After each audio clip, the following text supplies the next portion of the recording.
Hey guys, welcome to Tone Talk. It's Mark Uzansky and Dave Friedman. We've got an amazing guest tonight, Alex Skolnick. Alex Skolnick from Testament and the Alex Skolnick Trio, among other things that he's done. Amazing guitar player, amazing musician. Alex, his music spans many genres, which includes thrash metal and also jazz. We'll get into all of that. So, hope you're doing well tonight, Alex. How you doing? Absolutely. Doing great. Good to see you guys. Thanks for having me on. Awesome. And you're in my hometown. Oh, thank you. Happy New Year. And Happy New Year to everybody out there. Yeah. Dave, you're a little under the weather. I'm under the weather, so don't mind me if I'm a little quiet. It's okay. I'll do my best. Are you nursing with any like drink? Like maybe it's some whiskey, make you feel water. Oh, water. Water. No. Sure, whiskey. You know. I recommend whiskey. Whiskey can sometimes help. It can loosen up the chest a little, but I'm not doing that today. Okay. All right. It's a good excuse to let loose a bit. Yeah, you gotta okay. You gotta hydrate. So I'm gonna save myself for NAMM. Oh god.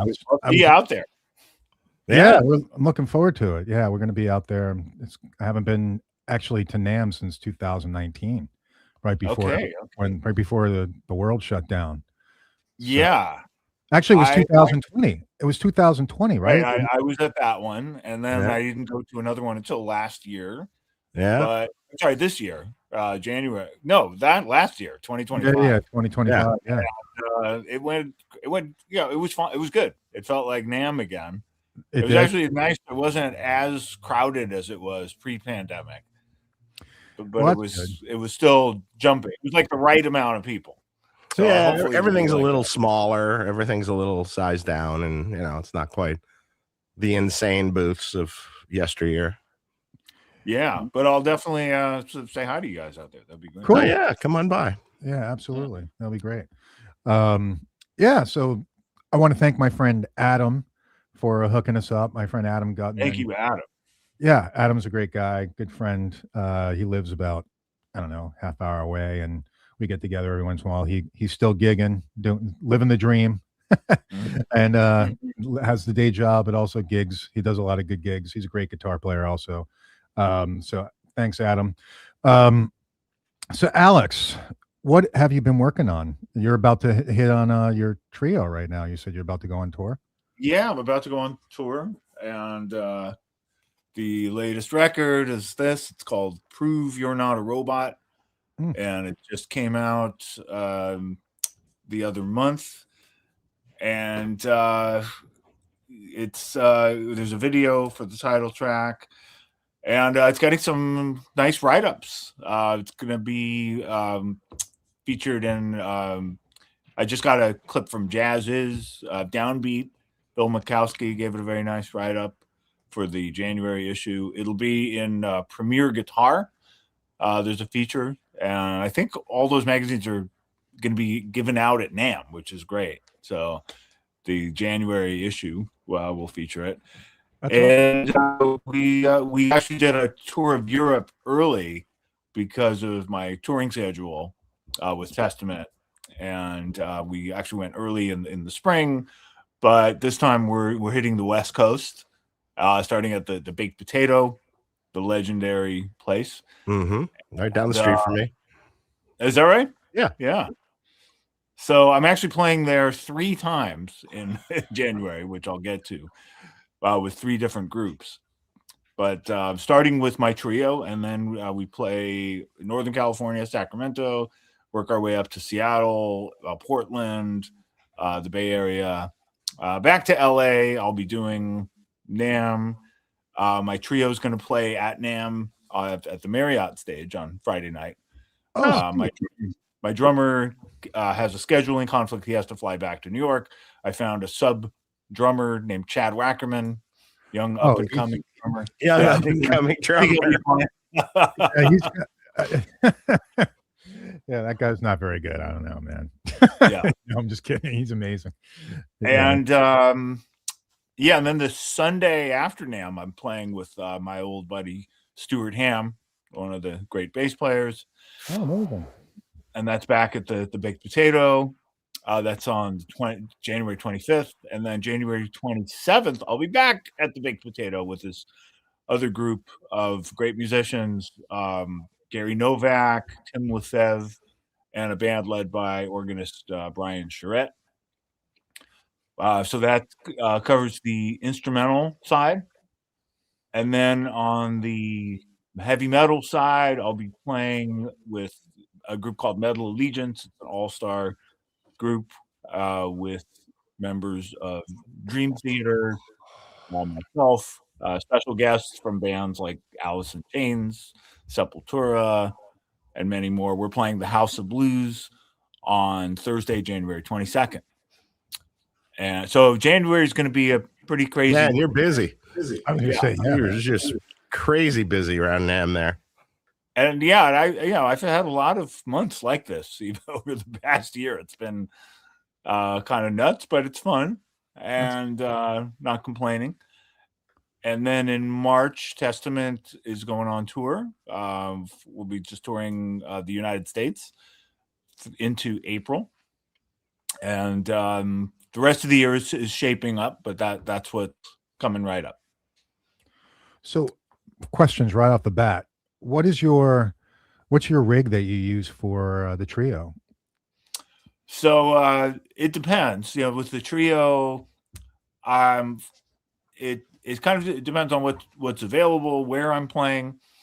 The last few shows I did with the trio were on the East Coast, and I'm based on the East Coast, so I'll bring the main rig that I've been using, which is a VHT D50 combo amp. But there have been shows where I'll use the house backline, and in that case, a good Fender Deluxe does the trick. Orange just came out with this series called the Baby series, and they're these little power amps that are totally portable. And I have one called the Tour Baby, and I'm actually bringing that with me to the West Coast. VHT, unfortunately, I just found this out, got sold and then sort of taken out of commission. They were loaning me amps when I would go on the road, but that's no longer possible. But I've got this orange that I think is going to be great, and also probably be using that in combination with Fender Deluxe type amps. I recently started combining amps, and I did this at our album launch show at the Cutting Room in New York, and they had Fender Deluxe and a cabinet, and I brought my little orange, and it worked out really well. So I'm still sort of developing the sound, but in the studio, I used a Fender Deluxe from 1965 that I own. That's a great amp. It's a great app. I just don't want to take it on the road. Yeah, of course not. Yeah, I was actually looking up the that orange Tour Baby. I hadn't heard about it, and here it is from Sweetwater. Yeah, it's pretty. It's it's a new technology of solid state, and it's doesn't sound solid state. It's pretty impressive. It doesn't. It's got a much bigger sound than one would expect. Did you? Yeah, no, I heard some of those. Those are pretty cool. Yeah, it's a new thing that they're doing, and they're so portable. It's very practical. Is it a is it a power amp or a full amp? It's a full amp. Okay. Okay, gotcha.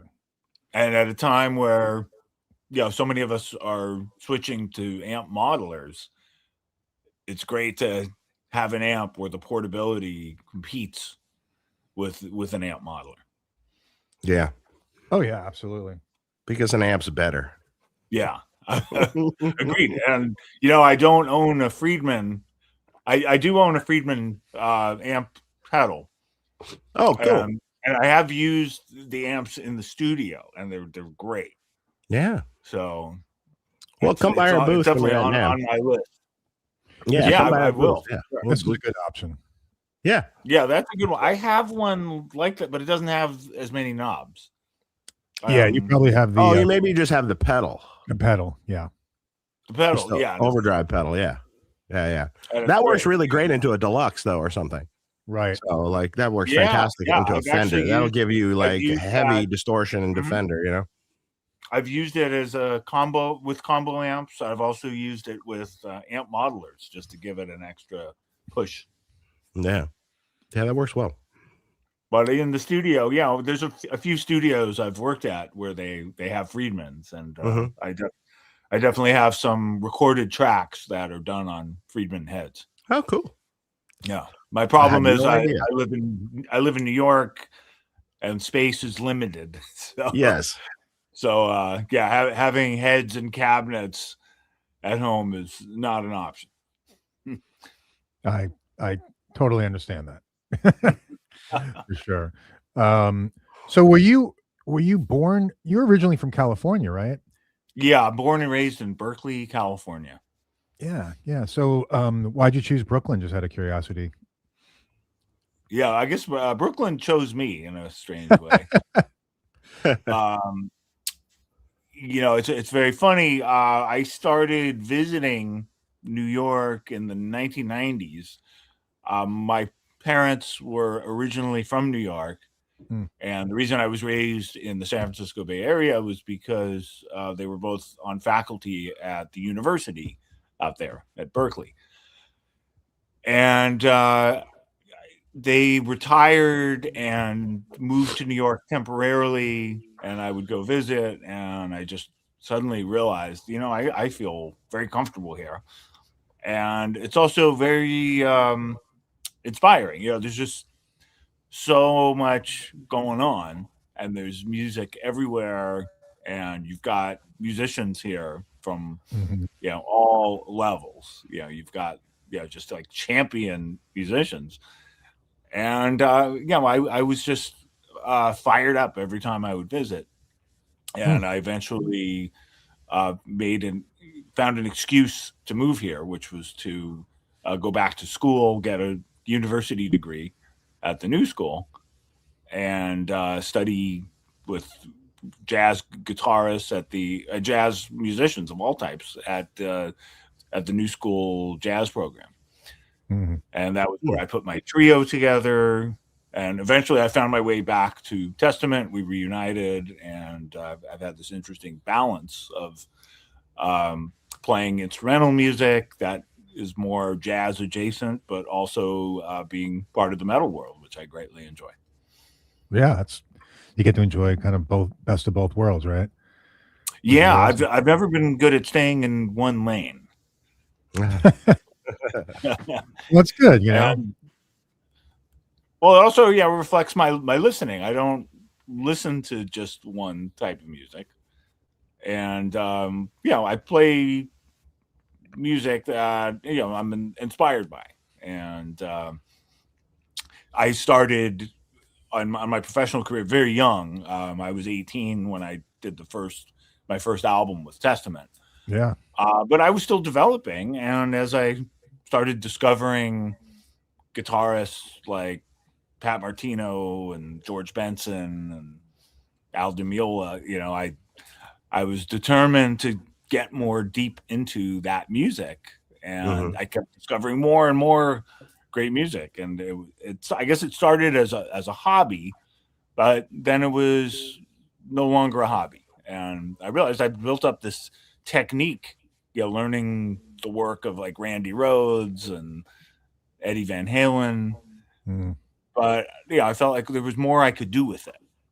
And as I started studying the music of Miles Davis and Chick Corea and Herbie Hancock, I just thought, okay, this is a great thing to shoot for. Even if I never can play these songs, it was just so fun to go hear that music and just to build up a record collection of that type of music.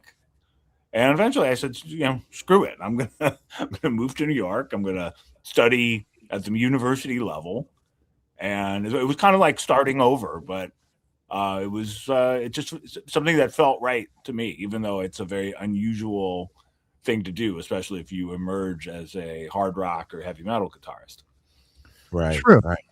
Yeah, true. But I mean, to be able to branch out and expand your knowledge on other music and to grow like that is great. The new school is a great place. I saw some great people when I lived in the city for Mm-hmm. several years in the '90s, and so I got to see John Densmore give a Oh, wow. Sure. which Yeah. which was cool at the new school.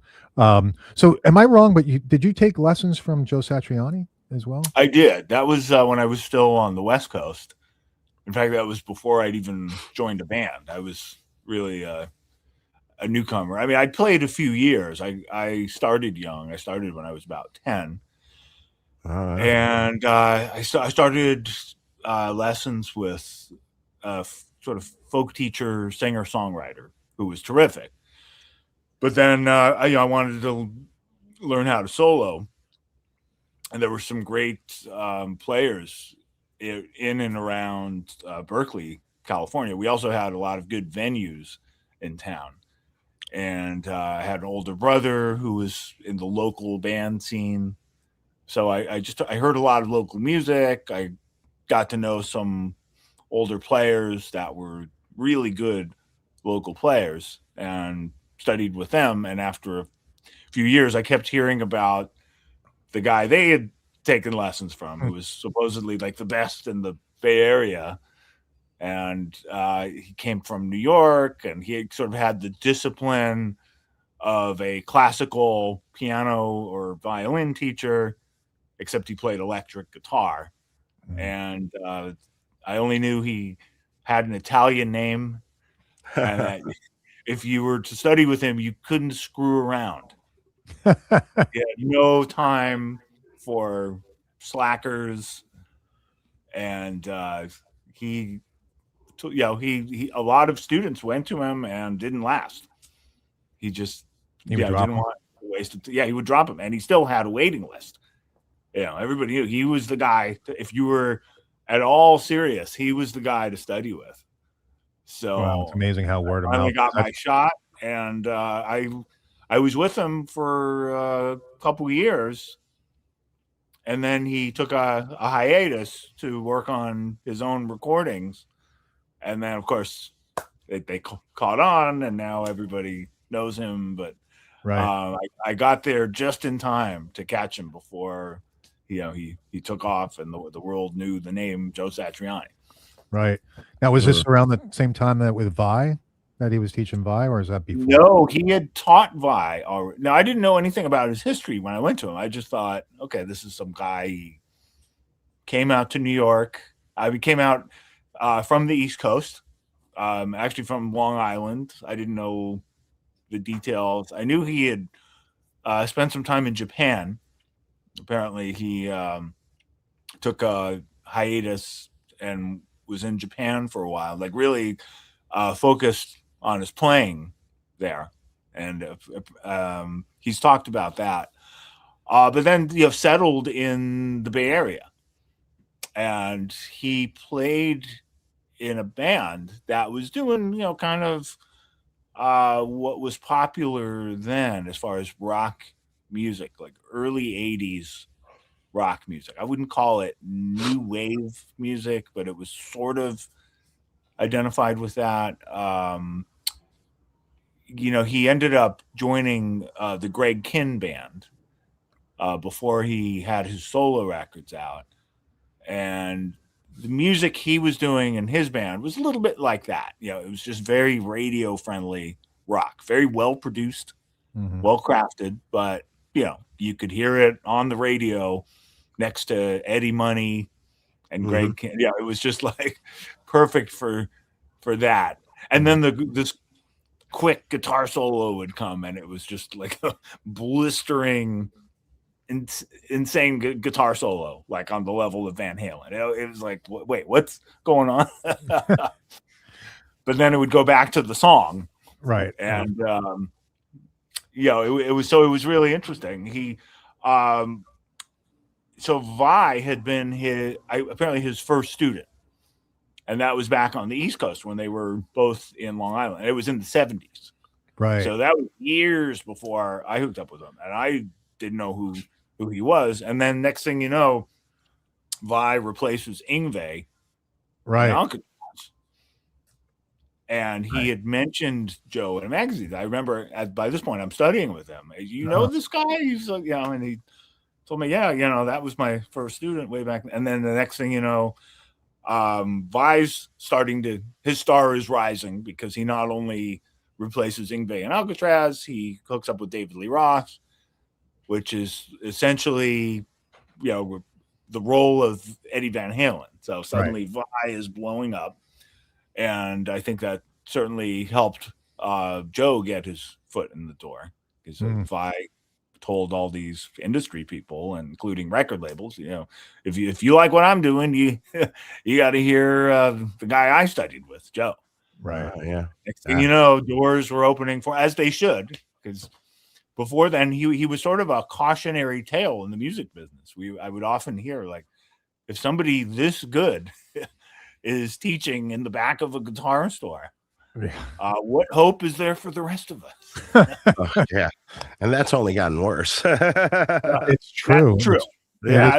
That still stands, but at least in his case, he had some well-deserved breaks that caused him to go places as he should have. Mm-hmm. Yeah, absolutely. Yeah, we had Joe on and Steve via both were on. Great guys. Yeah, they were great. I'm looking forward. They're coming out on tour, I think sometime in August, out here in Florida. The Satch Vi band with Pete. Yeah, I think they're coming through New York at a time I'm supposed to not be on the road, so I'll be there if that's the case. Yeah, I'm looking forward to seeing that. So I was going to say, mentioning Van Halen, when we're the same age basically. You were born 3 days after me. I was born September 26th. Awesome. Yeah, so you were on the 29th. My brother's actually the 29th also, but different year. He was 71. But so 10 years you're picking up the guitar, right? At 10 years old. Wow. Well, that's 78, which is right around the time that Van Halen has emerged with the first album. Did that have any impact on you when you were playing guitar and any influence at that time, or you weren't aware of Van Halen at that point? Not at that time, but I mentioned I had an older brother that was playing in local bands, and I do remember hearing my brother's band rehearsing, and they were playing songs like "Ain't Talking About Love," the simpler Van Halen songs. They were also doing "Train Kept a Rollin'," and they had this list of covers they were doing, and I had no idea it was Van Halen. I just knew nothing about the band. I was more interested in Chuck Berry, and Kiss. I did love Kiss, but it was a time. The 50s were everywhere. Between the 20-year cycle of American Graffiti, Happy Days, Elvis. And Elvis happened to pass away during that time. And this film called American Hot Wax, starring Jay Leno, his very short-lived film career. In that film, it was about Alan Freed and the beginnings of rock and roll. And all these great 50s artists played themselves. Everybody from Jerry Lee Lewis to Screamin' Jay Hawkins. And there's this concert scene where all these guys are just playing their asses off, and the guy who steals the show is Chuck Berry, and I had no idea who he was, and that between him and discovering Kiss around the same time, that made me want to play, and I was really more interested in just being able to play songs, maybe being a singer, guitarist. I love the Beatles as well. So I'm looking at Chuck Berry, I'm looking at Paul Stanley, I'm looking at John Lennon. And then one day, a kid that I was going to school with had the first Van Halen record. And it had been out for a few years. This must have been like 81 or so. And I'll never forget it. Just hearing that sound and just being knocked out. And when I heard "Ain't Talking About Love," I realized, oh wow! With the background vocals, I realized that's that song my brother's band was playing. Hey, hey, hey. Yeah. But I didn't know it sounded like that. Like hearing the actual guitar sound on that, and that's not even like his wildest playing, but no, just the riff is amazing, and the solo it's probably his simplest solo, but it's so lyrical. That had a big effect on me. But also Eruption, and just the whole record.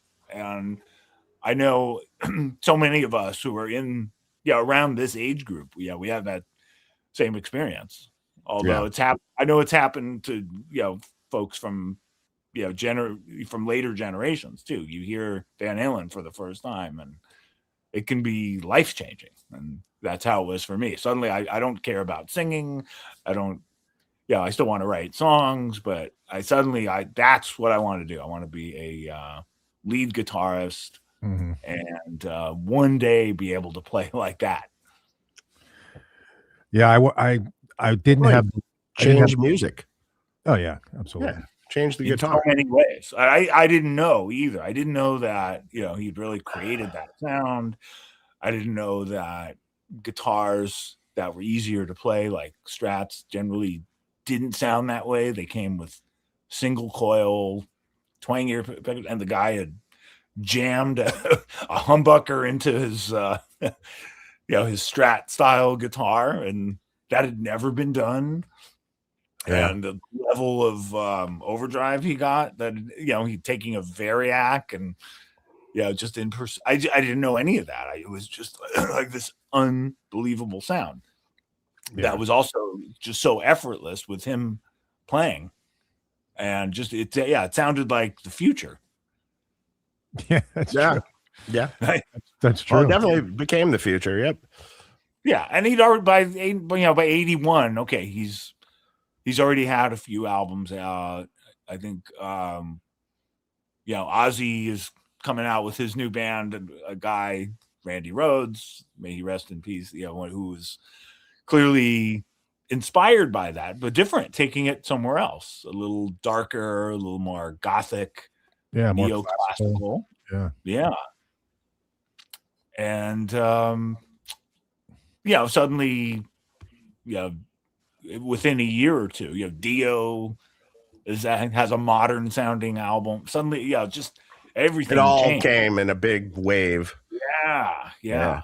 So I was definitely a product of that time period for sure. Definitely. So how did you migrate into more of a the thrash metal, harder metal scene? Just curious how that came about for you. It's very funny. I just did a guest appearance for Metallica's Sirius radio station called Maximum Metallica, and cool. they do a thing called Hero of the Day, where you're a guest, and not sure I'm supposed to announce this yet, but oh well, it's sent off. I know they've done this with other folks, so this will be coming out at some point. But cool. But in each when you're a guest on the station, you pick your top 5 Metallica songs, and you talk about why they're your favorite songs, and the history with the band. And so I was just telling the story, and what happened was in this I grew up in Berkeley, and we had several local concert venues, and one of them was right downtown, and it was a stop for national tours, but they also had local bands, and it was called the Keystone, and everybody, Jerry Garcia, when he was on break from the Dead, would play there. Hmm. Eddie Money would do smaller shows. Like everybody played there. It had been around since the 70s. And they started to have metal shows. So there was a band called Law's Rocket, named after a weapon in one of the Clint Eastwood movies. And they were sort of the band that almost did. They were like, this local legends. It seemed like they were going to be this huge band, like the next Judas Priest. And I knew the guys in the band. One of them, the singer, actually grew up right up the street from me. So I used to go hear this band, and a lot of future legends opened up for Law's Rocket. So Metallica's very first show playing in the Bay Area was opening for Law's Rocket. Slayer's first show opening up was with Law's Rocket. So I used to see Law's Rocket, and I also used to see the band Exodus. And I wasn't old enough to get into the Keystone yet. I was still in high school. But me and my knucklehead friends, we came up with this racket. And since we knew the guys in Law's Rocket, sometimes they would let us carry an amplifier, and right, and then the club would stamp us as crew, and we could watch the show.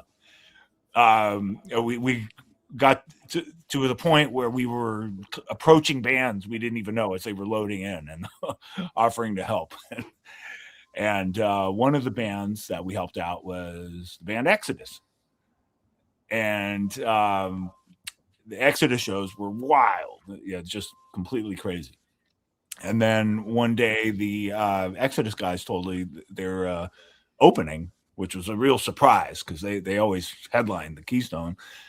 And they were opening for this tour, Raven, Metallica, and Exodus. And I had no idea that Exodus was started by this guitar player who is now in Metallica, Kirk Hammett. And I guess a year before he had joined the band, they now had their first record out. They were touring. Obviously, the rest is history. But I was going to these shows. There were shows all the time. A lot of bands that you wouldn't have heard of, but a lot that they would go on to become bands you would hear of. And I was never sure I wanted to play that type of music because, at the time it was a lot of fun. I loved the energy of the shows. But groups like Slayer. I also saw Motorhead there. They came through. It was like high energy music, but it didn't have to me what Ozzy had and Van Halen, room for harmony, melody, virtuosic guitar playing. Right. But then when I talked about this for Metallica, that when they came out with Ride the Lightning, suddenly the melody on that record, they didn't sacrifice any of the punk energy, but it just had so much melody and harmonies, and it was just so creative. And obviously they took it even further on Master of Puppets. So I just thought, okay, I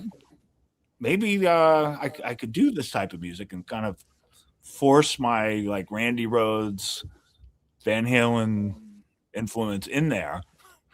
And lo and behold, I heard about this band that the guitar player had left the band. They needed a guitar player right away. They're already playing clubs. They're opening for Slayer, who's already at this point is already on their first record. They're opening for Megadeth, and that's the guy that got kicked out of Metallica. All this happened within like a year and a half, and I was this crash course. On the job training, just learning about this music because it was just happening at that time, and the Bay Area turned out to be the epicenter. And then the band that needed a guitarist was a band called Legacy that would later become Testament. And honestly, within 3 years, I had my first album out, and while all my friends were going off to college, I was touring, supporting Anthrax and bands like that. So, that's amazing. Yeah, it was just sometimes crazy. it happens like that, just fast, just goes. Yeah, you just could never predict it. I'll be right back. Yeah, no problem. So, what gear were you using back then? Oh my God, Do you remember? It was so difficult to find gear back then. So, yeah, back then, I remember one of the guys I studied guitar with sold me this Marshall, and it was this kind of rare Marshall called the Marshall Major. Mm-hmm. And 200 watts. What's that? I think it's 200 watts. Yes, it was 200 watt Marshall. Yeah. And it was funny. I actually loaned it to another band, a band called Ruffians, that supported Yngwie Malmsteen. But I already had tickets to go see Judas Priest, so I wasn't at that show. But I was kicking myself because I found out that Yngwie was a big fan of those amps, and he would have traded one of his amps, right? Which I gladly would have done, and it would have taken it off my hands because it was annoying me. I constantly needed tubes replaced, and it was a little bit of a lemon. But I think, him at that time, with his road crew, and it would have been fine. It would have been perfect for his arsenal. Right. But it didn't happen. And I think I eventually did sell it and got just a more typical Marshall. I think the JCM series was new at that time. Mm-hmm. But this was a time when you had to find an amp guy. Like, everybody had an amp guy. If you were in Southern California or you were in the Bay Area, or, I also talked to folks who grew up in, Austin or New York or Boston. You had to find a guy. To mod your amp or to just mod the amp. That was the only way. Yeah. Yeah. So I would always have to get somebody to mod it. And even on top of that, I would add overdrive. I had discovered the Ibanez Tube Screamer. I think I read an interview with George Lynch, who was like just getting attention at that time because right. And he recommended that, so I picked one up. So I had a little pedal board of all Boss pedals and one Ibanez Tube Screamer. So I was like a Boss EQ.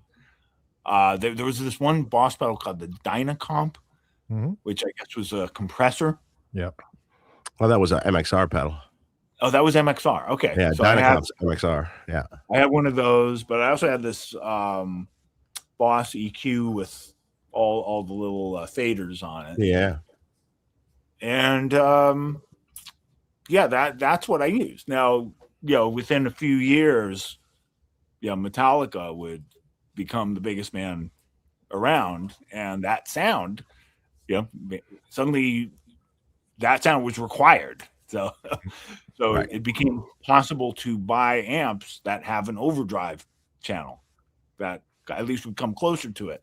Because the original amps that we would use, they were designed for rock, like Foghat, Leonard Skinner, stuff like that. So it was really hard to get a good sound.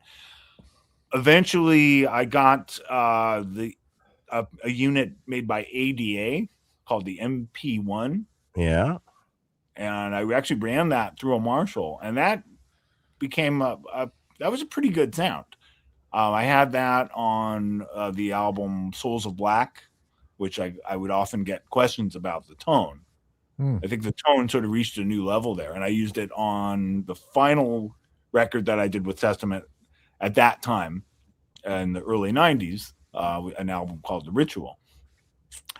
And that was all the ADA MP1. When I came back to the band, when we reunited in the 2000s, gear had changed a lot. I mean, it's changed since then. Yeah. But I still had the MP1, but it was so noisy and so complex. And I realized, okay, well, now they're making these amps with overdrive channels, some with super overdrive channels. So, it became easier to get a tone for that music. But back in those days, we're talking mid to late 80s. Yeah, you had to have the amp guy modify your amp, and then you either needed, a good distortion pedal or a preamp. Or I remember at one time we had these parametric EQs because we heard Thomann. Yeah. So boost your amp with the Thomann parametric. Yep. Yeah. So it was fun. It was fun to the challenge was interesting, but I like just I like the fact that it's easier to get a good heavy sound now. Yeah, but I mean, what's sort of missing though a little bit is like the fact that everyone had their own little recipe for that sound. Then, created unique, identifiable sounds for each artist or each guitar player. I've talked about that. And some would say now it's more, now that you can buy my amp or a rectifier or something, it's a little more homogenized from the interesting, because all these guitar players always did weird things. I mean, like Ty Tabor from King's X would, it's like a, Fender Elite preamp into a Lab Series amp with a MIDI verb. I mean, like crazy stuff. Richie Blackmore, you go way back, Richie Blackmore, tape machine in front of the Marshall.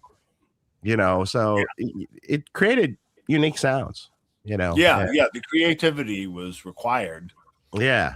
And it was kind of cool.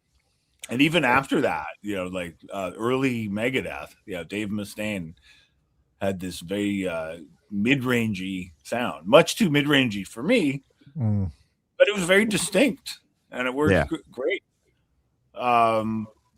So I know what you mean. And now, we're at this point where a lot of the tones sound interchangeable.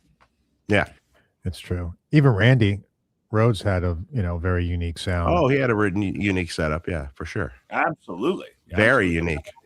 Ozzy would call it the chip fryer or the chip shot. Yeah, chip pan. I think it was called. Yeah, the chip pan. Exactly. Chip pan. Because of the noise. Yeah. Sizzle. It was probably the pedal that he was using. Wow, it's a hiss of everything. Yeah, true. And those speakers. I mean, it was loud, and a distortion plus, and then a 10-band EQ after the distortion plus, and then then into you had space echoes in there and stuff, and that's going to cause a lot of hiss. I mean, everybody had to be a mad scientist in a way. But Eddie Van Halen was the original mad scientist. He really kicked it off. Well, speaking of jazz, I would say Les Paul probably was even. Absolutely, yeah. He was the OG mad scientist. He is the OG. Yeah. Sure. Mm-hmm. Absolutely. For sure. Which was so cool when Les Paul actually when Van Halen did that Les Paul tribute and they kind of connected, and I think they bonded over not only just music but kind of their inventions and their influence over the the industry. In the audio book, there's a great interview with them together. Oh yeah, in that Tone Chaser audio book, but because I know that book. Yeah, well, the audio book is special because you get actually the recorded interviews completely. So you're hearing the actual discussion they were having and the thing. And there was an interview in there with Les Paul and Eddie Van Halen, and they were all in a room together talking. I forgot what it was for. I know they were great pals. Yeah, and it makes sense that they would connect. I would say Eddie Van Halen probably had the most in common with him. Kind of. I can think of that followed because he had this, similar inventor side. Absolutely, yeah, very much so. So then the MP1, I actually have one sitting right here. Really? Wow. Yeah, Yeah, I haven't plugged it in. It's sitting right next to the Marshall JMP one, which Oh, is cool. which is I haven't seen one in so long. So yeah, they're I'm cool. glad to know that there's still a few out there. Yeah. The prices jumped up a lot on them during COVID or after What COVID. hasn't? True. Yeah. True. Yeah, everything's jumped up a lot. And McDonald's jumps up. I mean, Oh, come on. Yeah. It's gotten crazy. Yeah. true. So I'm gonna get to some super chats. Wallace says, I read this. what's he talking about? Oh, he had sent me an amp. He said it was less gain than it was, and then in the end, he wound up not wiring his pickups properly. Oh. I'm glad you worked it out finally.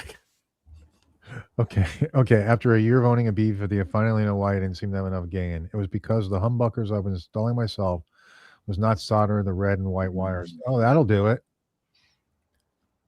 I was rather wrapping those wires together and not soldering. Now my amp has 30 to 40% more gain.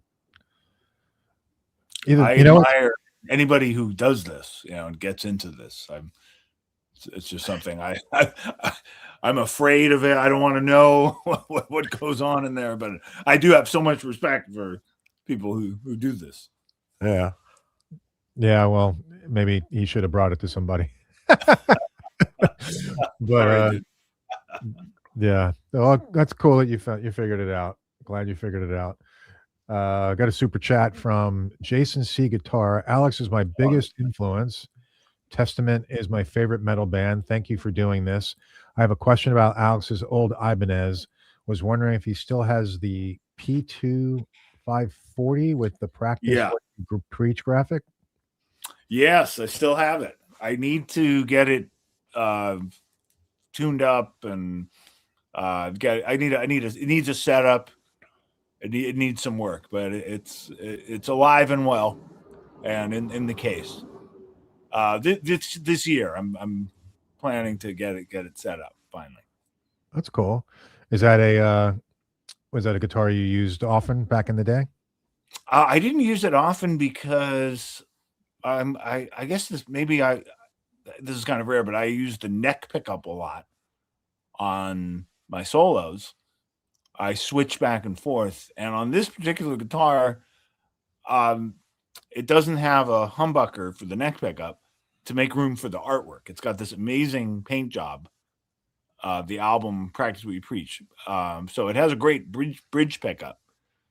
But I think now I could, I have an endorsement from Seymour Duncan, and pickups have also gotten a lot better. So I believe now I would be able to have a stacked pickup that would make up for not being able to put a humbucker in there. So yeah, for sure. Yeah. Or a blade or some sort of single coil. So at the time I would play it for one or two songs. But the artwork is great. I did sell a lot of my guitars from back then just because I don't play them anymore, but I still have that one. I still have the main red guitar, the 540S, that was in a lot of the videos. Gotcha. But thank you. Yeah, thanks for the super chat. Pentatonic Prancer, thanks for the super chat. Happy New Year, everyone. Alex, I love your playing. I saw you play in New Jersey in the late 90s, early 2000s. It was in a restaurant with a little space in the back. You were playing jazz using a Sans amp combo, I believe. Yes, yeah. I think it was a Tech 21 amp, same company that makes the Sans amp. And that would have been in Belmont, New Jersey, probably. I had a friend who was a New Jersey guitarist, Nat Yanoff, terrific guitar player. And he invited me to do duos at his weekly gig out in New Jersey. So a couple times a month or once a month or so, I would head out to New Jersey. I was still new to New York at the time. I had just moved here. But it was a great way to, start to get my jazz guitar playing happening and playing in duo situations and playing standard tunes, and it was a lot of fun. I did that for a couple of years at least. So that's That must great to be at one of those gigs. Yeah, that's cool. That's cool. Thanks for the super chat. Yeah, a lot of people didn't know who I was then, but I was sort of on this hiatus. I had cut my hair short. I was really just focused on my studies. I was going to school at that time, and just I was really in learning mode for a few years. But every now and then, I would do some obscure duo gig at a place like that, and somebody would recognize me, and it was a lot of fun. Cool. That's cool. So that must have been humbling, going to back to the beginning, really kind of to learn jazz and go to school and. Yeah, exactly. It was like starting over.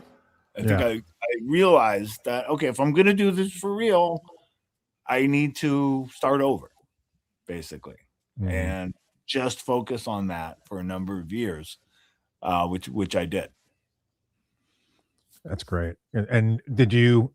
Well, you mentioned some of your influences before, but I mean, when you went through the program, was it like really learning like the like you mentioned old standards and those types of things? And I mean, it's so much different. I mean, what would you say is like the biggest challenge going from the style of playing rock music to going to jazz? Oh, there's so many. Well, it affects how you hear music. You have to listen differently. I remember meeting musicians that could learn jazz songs off albums, and I thought, how is that possible? Yeah, I wonder that too. I'm like, my ear doesn't hear. I'm like, I can't even fathom just going from one. Yeah, it's just so complex. And you have to learn to hear the bass notes. You have to hear the intervals. You have to hear the chord quality. You have to do what's called ear training, and it's just another. It's way beyond just playing the instrument. It's hearing, it's interacting with the other instruments, and when I started playing heavy metal again, once I got the feel back, which didn't take that long. I hadn't played it in a number of years. I just noticed I heard things a lot different, and I never heard the drums as clearly as I did before. I was so focused on the guitar parts, and that's fine. If you're playing rock or metal, you can just be focused on the guitar parts. But even in rock and metal, like a lot of the really top players, they have that type of hearing. Eddie didn't just play guitar. I mean, he actually could keep a beat. Right. More. I mean, he started on drums, and he obviously played keyboards. So he saw music as a whole. I think somebody like Nuno, same thing. I've seen clips of him playing drums with my friend Vernon Reed. He was playing Cult of Personality on drums. Wow. Okay. I mean, and it explains a lot because he's hearing music as a whole, and I think Joe is like that too. I know Joe writes a lot of music on keyboards, so doing jazz sort of forced me to see music and look at music as a whole and not just be focused on the guitar playing. So that's a big part of it, but also the touch is very different. The way you play a heavy riff. It's very different than the way you would play a chord melody on a jazz box or even a jazz line. There's like this. It's lighter. It's a lighter touch, and it's hard to describe. But there are differences. But there's also commonalities that I think if you can the two styles can support each other, but it takes a long time to be able to do both, for sure. And did you change your like gear as well when you were going to the jazz side? Did you go to like more 100%. jazz style I guitar? realized one of my challenges was, I had these Ibanez's, which were great guitars, Right. but that you can't really learn a different style on that. I mean, those Ibanez shred machines, they're meant for a certain aesthetic. Yeah. And I don't know if you can see this, but up there, that's a 76 L5. Right. And that was my first jazz box. And I sort of made a deal with myself. I said, okay, I'm going to allow myself to have this guitar, but only if I get my jazz playing together. Right. And if not, I'm going to send it back. It's going to go back to the store and I'll trade it in. So it took a number of years, but I still have the guitar. Well, it's good. You earned your stripes, so to speak.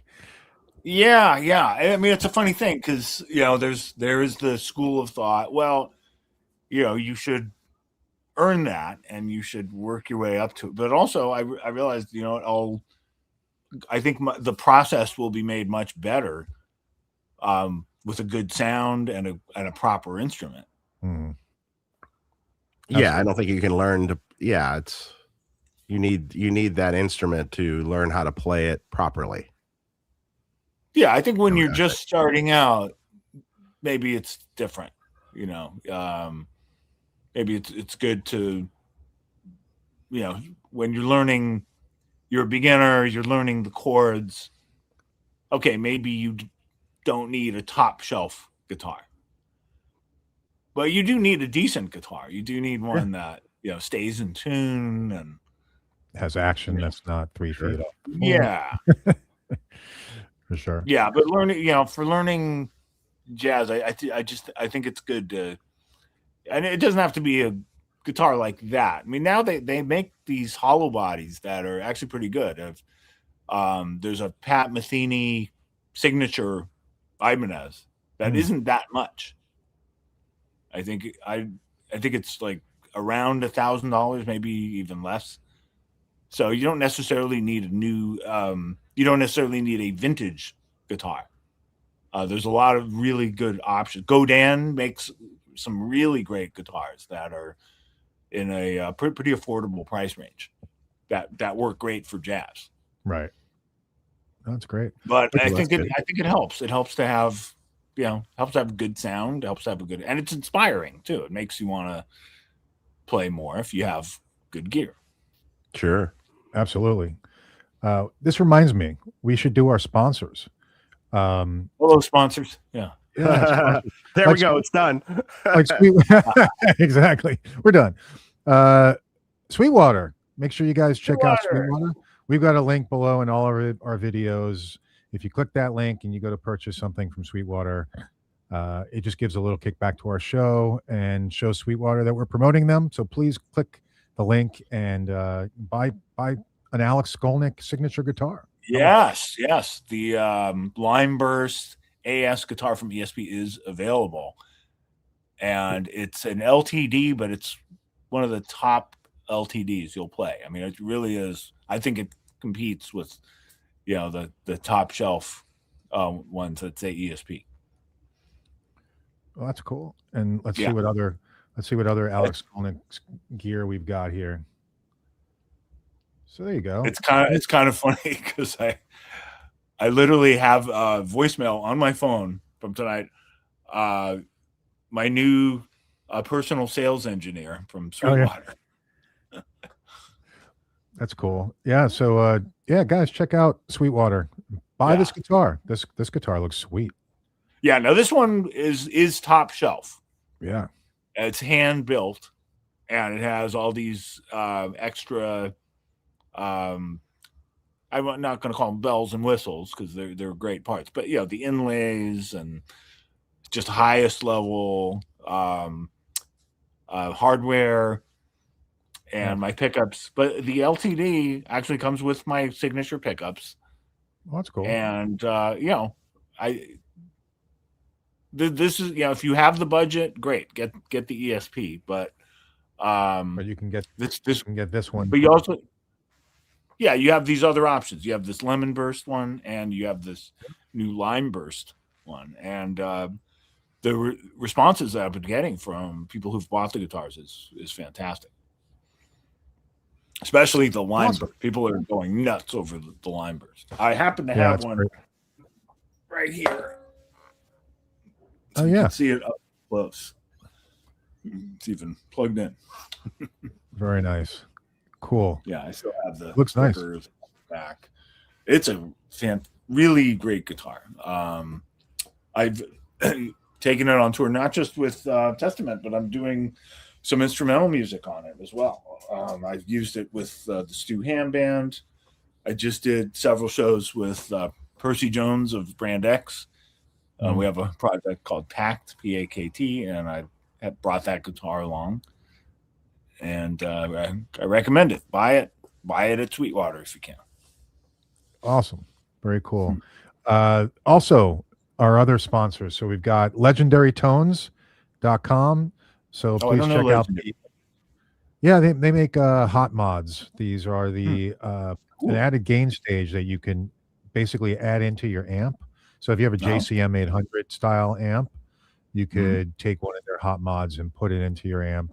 In the first, you're muted, Dave. You can simply hot rod your amp.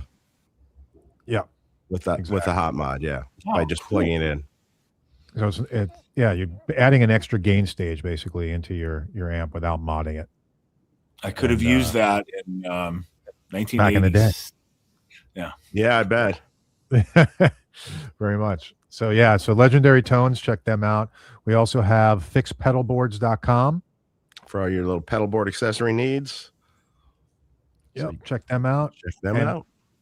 And lastly, Thomann.com for our folks in Europe, who I imagine probably also sell your guitars. Okay, cool. Yeah, maybe Thomann.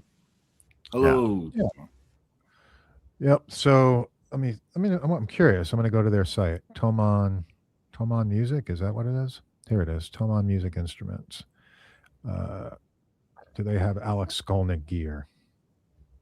If not, they should. They do. Here it is. They do. Yes. Yeah. Here we go. I'll share my screen so we can see. Where is it?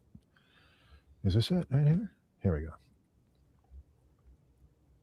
Cool. There it is. There it is. Pick up the lime burst. Yep. So check out Thomann for all our folks around the world who, in Europe and so forth. So, all right, cool. So, thank you. Let's get to some other super chats. We've got one from Big Hairy Guitars, which is our buddy Michael Nielsen. Do you know Michael Nielsen's channel on YouTube? I'm not familiar, no. Oh, you got to check out his channel. He does a lot of, it's like Pete Thorne. They do a lot of gear demos. Cool. Michael's a talented guitar player and also musician. Lives in LA and composer. What's that, Dave? Composer, yeah. He has a company that does music for movie trailers and video games and cool stuff. Noted. Very, very nice. So he says, "Hi, Alex. Huge fan. On Practice album, I read you use an ADA MP1 into a Marshall head. The magazine said, talking about. Yeah, into the front of the Marshall. Did you go into the effects loop or in the input?" Yeah, I actually went into the input, and it was the low noisy. input or the high input. The front of the amp. I know, but there was two, like on an 800 or something. There's 2 inputs. Yeah, it was probably the low. That would make more sense. And I had to, during. I remember I think I had a tuner at the time. I would just hit the tuner to try to keep it quiet in between. Oh yeah, it definitely made some noise, but the tone at that time it was good. It was like the best tone that I'd found up till that point, and it was worth the challenge. Yeah. You see, that's unique because I think a lot of guys back then were probably putting it into the loop, right? Yeah, Well, there wasn't a loop on the amps then. Oh, those there amps wasn't? didn't have loops exactly. Oh, okay.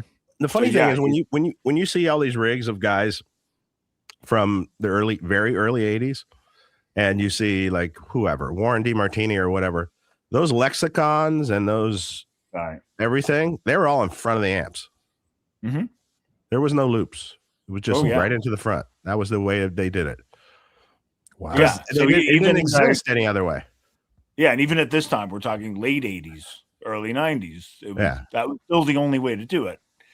We were a few years from all the amps having loops and overdrive channels, which made it easier. Mm. But that's what I did. I was surprised not a lot of other folks were doing that. The common thing to do was to run the MP1 through a power amp, which is okay. The problem with that was it sounded smooth. You know, it didn't work for the riffs. It was a very kind of, it was almost like a Steve Lukather inspired lead. That makes sense. Yeah. Which was nice. It was still fun, but for heavy music, I needed this extra, this crunch. It didn't have the crunch through the power amp, but through the Marshall, it got the crunch. Right. Yeah, because it was going into, well, I mean, it was not bypassing the preamp. It was going into the preamp, into the power amp, at that point. Right. Yeah. Dave? So it was a little bit of a it wasn't bypassing the preamp in total. So it was like the ADA MP1. Technically, in that amp, the ADA MP1 would have been replacing the first gain stage with a couple gain stages, probably. So it was basically like hot rodding your amp. Pretty much, yeah. Because the low input is like this. The gain stage that's after the low input in that amp is just they call it a cold clipper stage. So it's pretty non-existent. It's sort of just going right into the EQ at that point. Yeah, it was one of those experiments. Like this, okay, this is a little crazy, but let's try it. No, it makes sense, actually. Yeah. Yeah. And was the amp already modded as well? Because you said you had some guys modding your amps. Was the amp? Yeah, that's a good question. I don't think this amp was modded. I believe by the time I had the MP1, I believe it was the fourth album, Souls of Black, and I think it was an experiment in the studio. And I got that sound in the studio where we could kind of control the noise, and we tried a lot of different things. And then I realized, okay, this sounds so good. I want to try to do this live, and that was how it happened. Yeah, very cool. Great question. Thanks, Mike. Yeah, thanks, Mike. Road Skull, thanks for the super chat. Hey, Dave, would it be possible? Great name. You haven't seen the best name. Yeah, there's another one. It almost sounds like a name I would use, Skolnick. Right? That's true. Yeah. Would it be possible to get a close proximity of the Pink Taco V2 with an IR20 and BE Deluxe module? Well, the IR20, I think you mean IRX. Yeah, I think. Yeah, the V. No. Or maybe the box. Maybe no. I think he means the head, the Synergy head with the BE module. Oh yeah. Okay. Yeah, pretty close. A little different, but pretty close. Okay. Cool. Oh, and IR20 and the B. Okay, got it. Yeah. Sorry, my brain's a little foggy because of all this head cold. No problem.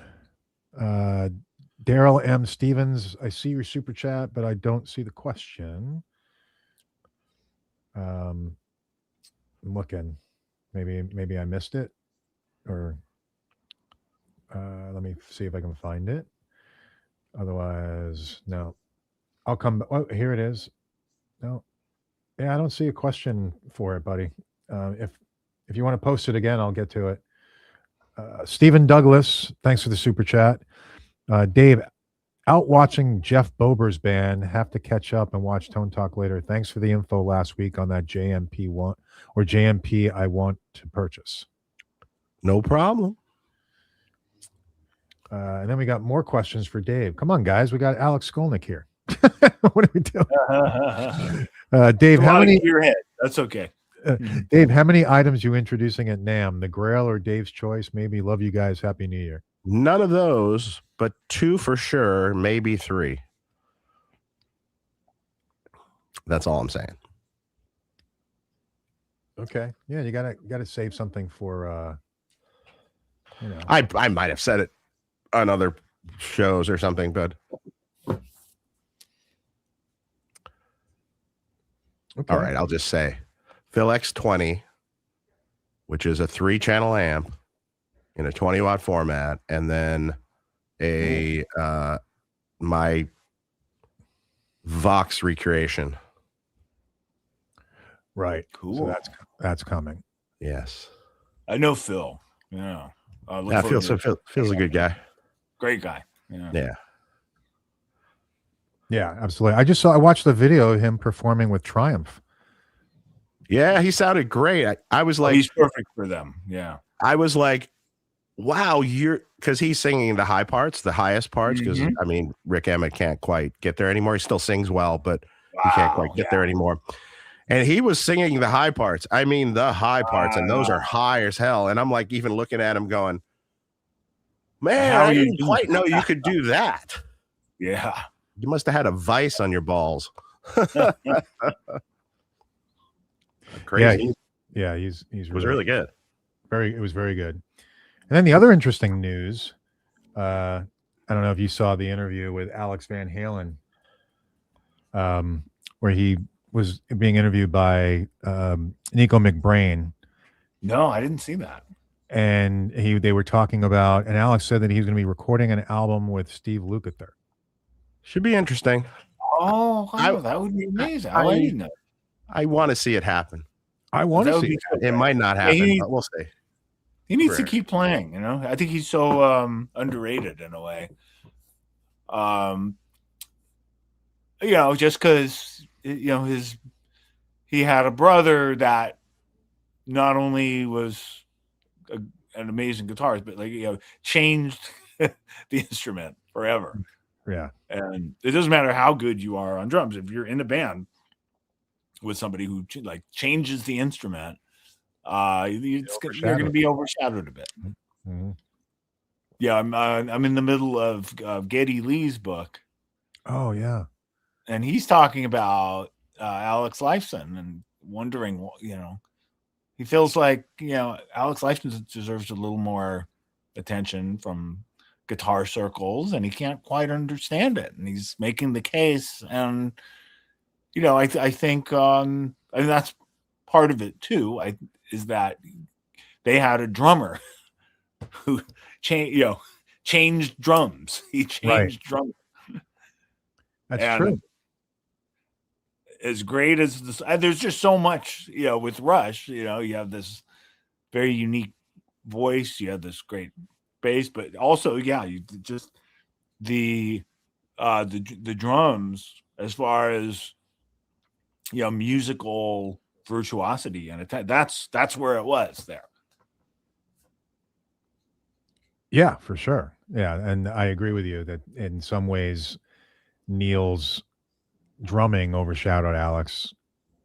Yeah, Weiss, so I think Alex Lifeson was the Alex Van Halen of Rush. Yeah, it's true. I mean, I'm going to see. I'm so glad that they're actually coming back to play. Yeah, me too. And are you planning on going to see them?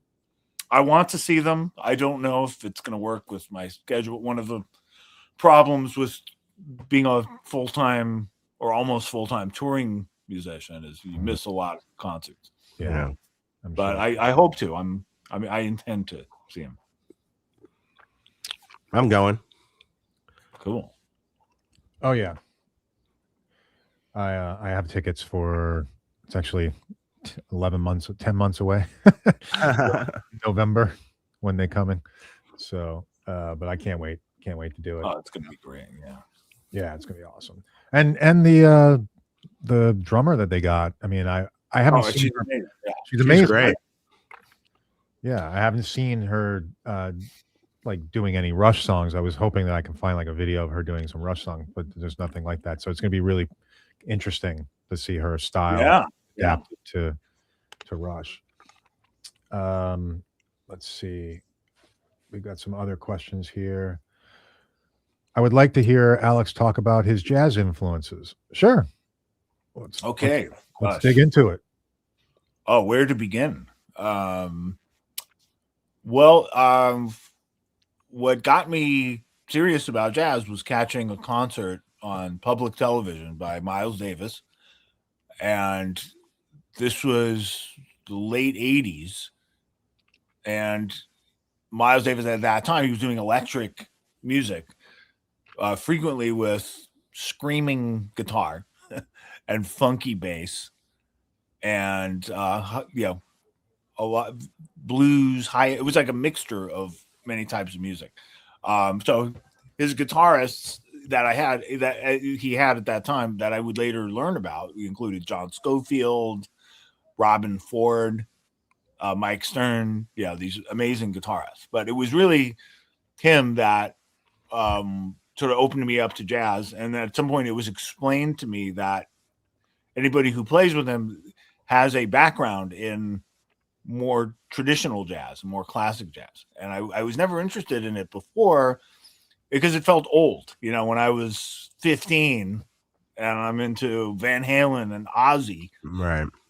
you know, jazz, it felt like old music. And then it really took Miles Davis and his music at the time, which felt current. It felt like the future.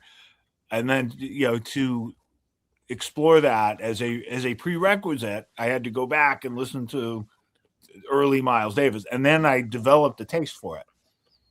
And I kind of feel like all roads lead to Miles Davis. Mm.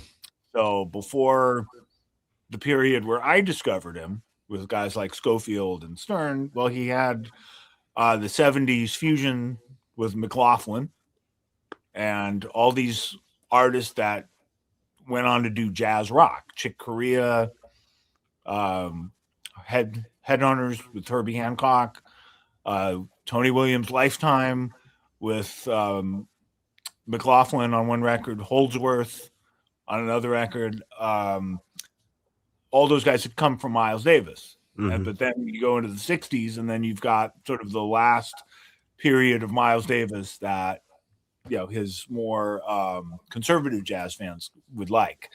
And that's the band with Herbie, Tony, Ron Carter, and Wayne Shorter. Oh, Wayne Shorter, who ended up in Weather Report. So right there, I've just named so many musicians, Right. like too many that I was inspired by. And it's just like this family tree of great music. And then all of those records have other people that are worth checking out. But as far as guitar, the earlier jazz guys, I found out that George Benson, before he was sort of known as a pop guy, he did this incredibly swinging, raw '60s jazz, which is amazing. A lot of it with organ, with Lonnie Smith on organ, and his favorite guitarist I found out was Wes Montgomery. So, Mm. but he would also talk about Grant Green, and then Jim Hall, Pat Martino, Pat Metheny. So getting into jazz, it just opens up so much. And so if you're going to get into it for real, you're gonna be a little obsessed, and you're gonna find out about a lot of musicians, and it's also very, very fulfilling because there's so much great music to discover, and a lot of it is very different. A lot of these guitar players don't sound alike at all, but you can learn something from each one. That's great. That's great. Another super chat from Rummy. Alex, what tips and experiences of working in a 2-guitar band can you share? How do you split leads, etc.? Yeah, I think it's different for everybody. There's different types of 2-guitar situations. I think for the genre that I came up in, which became known as thrash heavy metal, yeah, you had to have two guitars. It's 2-guitar music.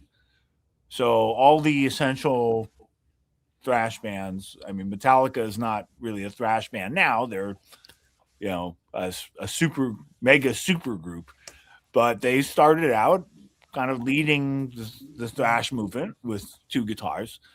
Megadeth, 2 guitars. Slayer, 2 guitars. And it was modeled after groups like Iron Maiden and Judas Priest. And there's different types of situations. There's some groups where you have a guy like Scorpions, for example. You have one guy who's just the rhythm guy, main songwriter, Rudolph Schenker. AC/DC in the same model. Yeah. And then you have other groups where you have somebody who's like the same ability, but they play similar solo styles. Iron Maiden, Judas Priest, and it's always different. And then you have some where Megadeth is a good example, where there's a guy that's very dedicated and more of a virtuoso player, but another guy that also plays solos and is a soloist. Dave Mustaine, and he's got his own personality. Mm-hmm. And you have to figure out what type of group it is. When we started out, Eric Peterson didn't play many solos. He was more like influenced by groups like Motorhead and Venom, and just sort of more raw, heavy stuff. And I was coming from Van Halen, Randy Rhoads. I'd studied with Satriani. But over the years, he's developed a style. So I think nowadays it's a little more like Megadeth, where he's kind of like the raw player, but he's got his sound, and he's like the Mustaine. And I'm the Marty or the Kiko. And every song is different too. There's certain songs where it fits to have one guy, or it fits to have another. If it's a solo, like I'll go back to an earlier one, like Practice What You Preach, where it goes through a number of different keys and tempos and modes. That's probably for me. But then, we've got some newer stuff.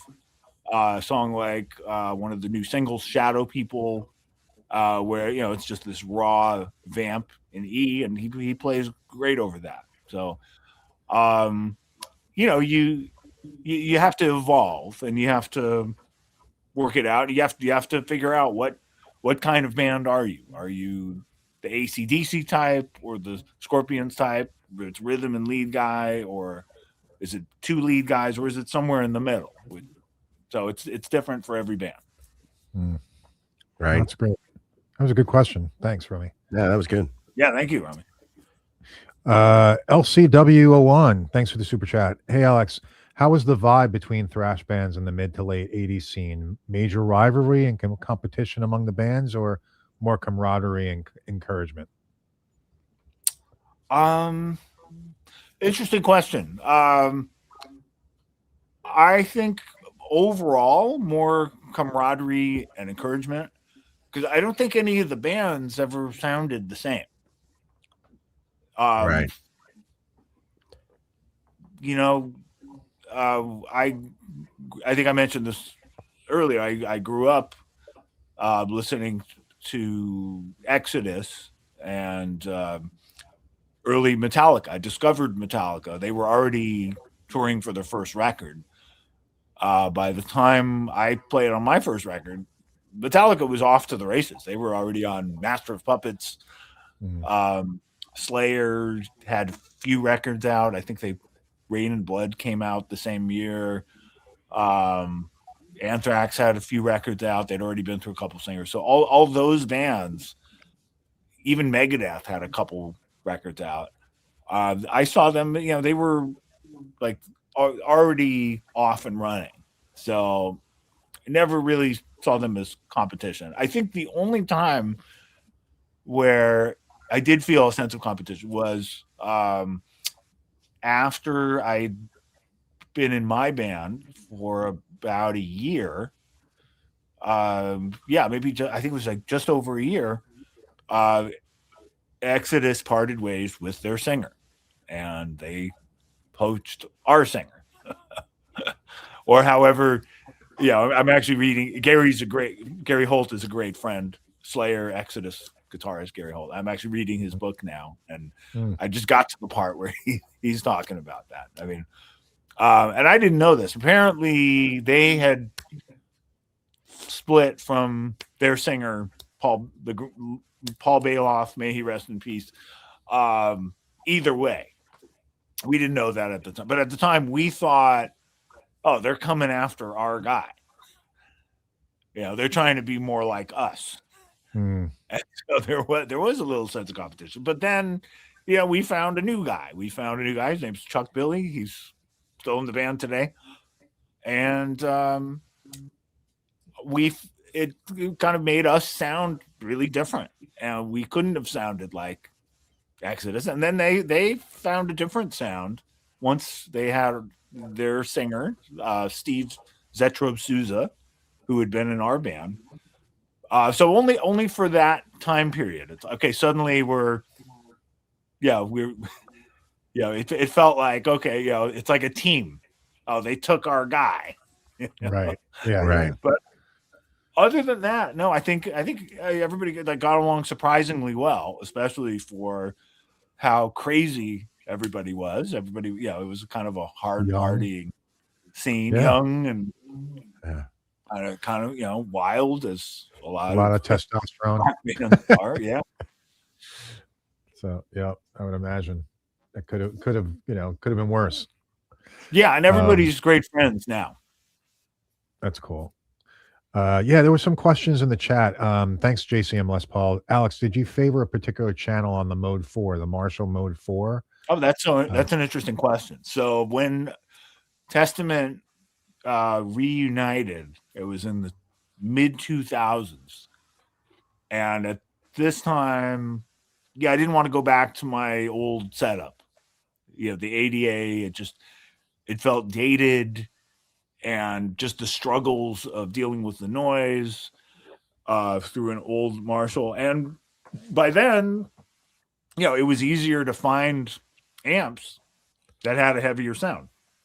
And I think the Mode 4, I had discovered it either in a studio or at a music store, and I was able to get a good sound out of it, a good heavy sound. And it was funny because it was a bit of a controversial amp. Yeah. I think it was solid state. Mm-hmm. And it didn't do well in the market. But I remember arguing with guys working at Guitar Center, because they said, "Oh yeah, we're gonna send this back to headquarters. Like, nobody wants this amp." I'm telling you, I can get a good sound out of the amp, and they were in shock. I don't know how. I knew how to dial it in, with the right guitar and I don't remember the channel. I mean, whatever the heaviest channel was, it would be that channel. I don't remember if it was called. I don't remember if the channels had numbers, or was it overdrive channel versus super overdrive channel. But whatever channel it was the most overdriven channel, and I would crank up the gain all the way. I would add a distortion box. I forget what kind I was using at that time. I think I'd moved on from the Tube Screamer, so it might have been a Boss overdrive pedal, but not, just a little bit. and it was a blend of the overdrive from the pedal and from the amp, and I was able to get a really good sound. And I heard John 5 liked those amps too. Yeah, he later used those for a little while. Yep. And he was the only one.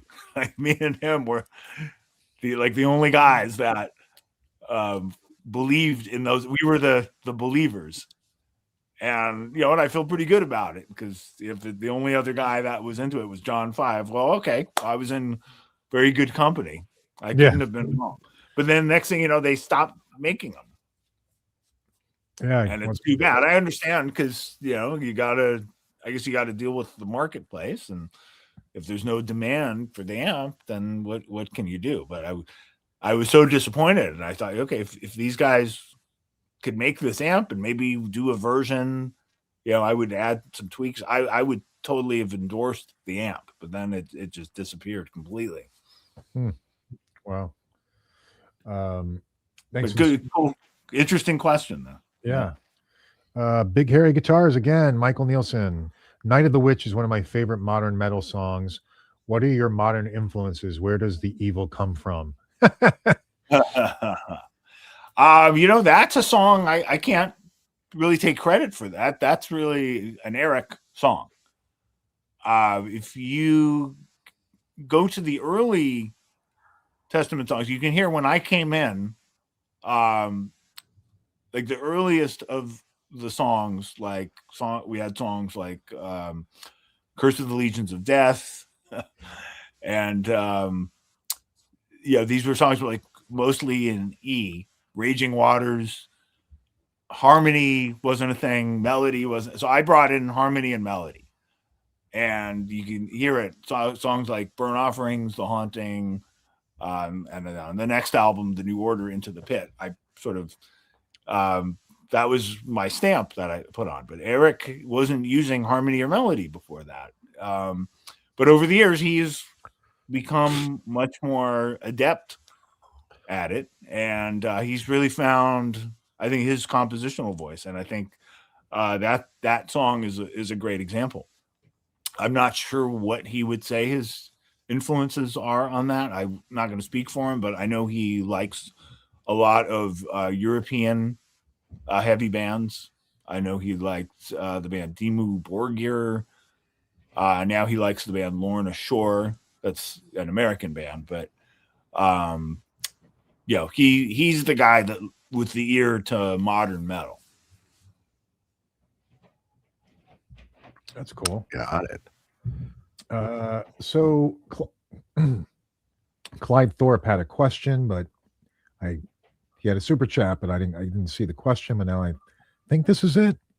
There we go. I'm seeing late 80s, early 90s Ampeg guitar heads come up. What's the story on those? Was that for me? I don't even know about Ampeg guitar heads. Yeah, I know about their bass gear, but maybe that's not maybe that question wasn't for you. I don't know. I'm looking for your question, Clyde. I can't find it. Text it to me. All right. I see your message on Messenger. Just message it to me and let me see what it is. All right. And I'll ask it.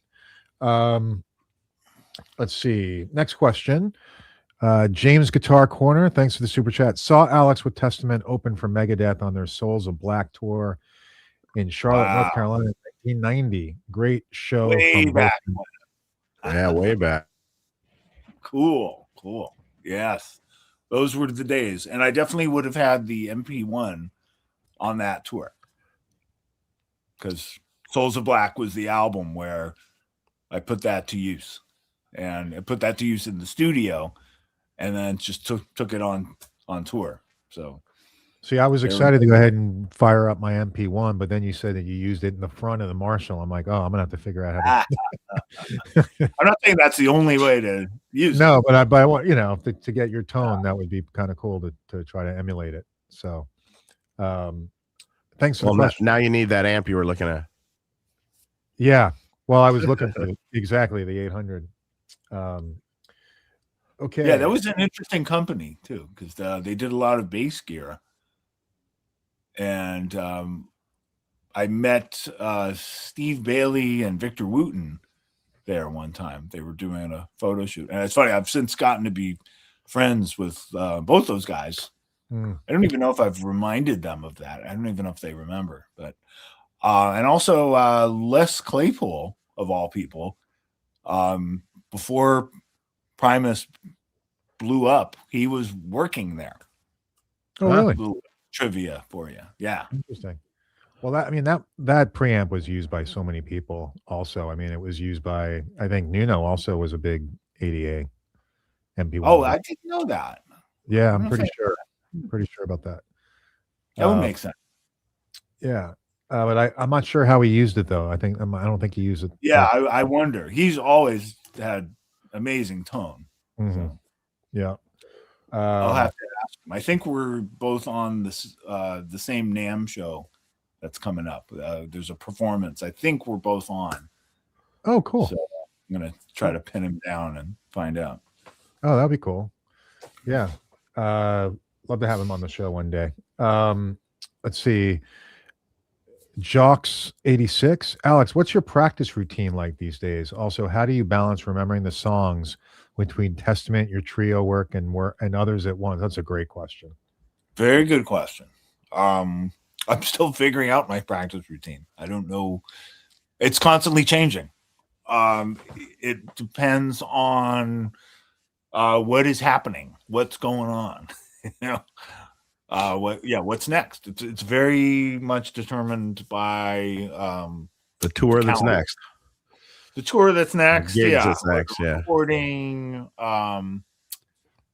But yeah, it's an interesting question. So I always, when I'm home and I can do this, I like to start out on big guitars.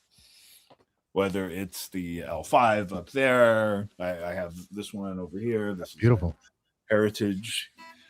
Yeah, and I always pick one of those or an acoustic, or I have a couple nylon guitars. So I try to start out on guitar that's more challenging to play. And I'm also, I'm in some musical situations where charts are involved. And that was a big benefit of going back to school, because I never learned how to deal with music charts on that level. So I did, and over the years I've gotten better at it. I'm not somebody I'm not going to read a piece of sheet music for the first time on the bandstand. I don't pretend to be like that, but I'm sent charts of sheet music. Sometimes there's recording, sometimes there's not. And I like to start with reading, because I'm not the fastest reader. That I'm going to start out slow, but I find reading very, very meditative, and I don't find myself pushing to play as though I'm completely warmed up. Yeah, that's part of the challenge. I remember, in the old days, picking up a guitar first thing and just, I couldn't wait to be warmed up. It was like, but when I work with sheet music, especially music that I'm not familiar with, it just puts me in this zone where I go slow, I read the notes, and in the process, my hand wakes up, and it wakes up in a way that it feels healthy. And I'll do little noodles in between sometimes, but I'll spend a little bit of time reading, even if it's 10 minutes or whatever. And eventually, I'm always finding things that are a challenge to work on. So maybe it's a lick I transcribed, maybe the George Benson lick I learned the other day. Okay, what was that? Or the Alan Holdsworth chord. Okay, what was, something challenging. And then I'll get into music that I'm working on that, is coming up. So, coming up, I do have shows. I have shows with my trio. I know that music pretty well.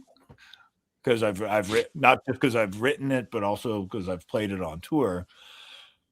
But stuff I don't know as well. I mentioned Metal Allegiance, for example. There's a couple songs I haven't done with Metal Allegiance that we're doing. Even some songs I've recorded that I don't really remember, so I'll maybe get into that. Or if there's a Testament tour coming up and there's songs in the set we're talking about that I'm not familiar with, I'll look at those. But I always try to pick whatever's challenging me the most at that moment. I try to start with that, and that's a big part of my practice. And then I work on whatever's necessary. Cool. Thanks for the question.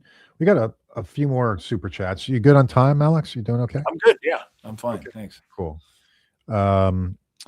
PG-13, the Bill Hound Show. Cool. Alex, what Testament album has the solos that you're most proud of? Thanks, Bill from OC, the Pact Show in Costa Mesa. Okay. Thanks, Bill.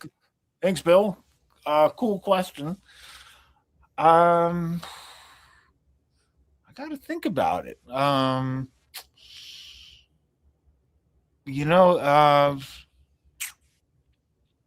Interesting. There's a record called Brotherhood of the Snake, and it's kind of funny because the interviews surrounding this are hilarious. It was a bit rushed, this album, and there was some tension between our singer and Eric about the writing. They talk about it in interviews. Yet somehow I really liked the solos on this record. Especially there's a song called "The Pale King" that we do pretty regularly, and for that I don't know. I feel like I found like some new levels of playing, and another song called "Stronghold." So there's solos I'm proud of throughout the catalog, but I feel like Brotherhood of the Snake has probably more on one record than most.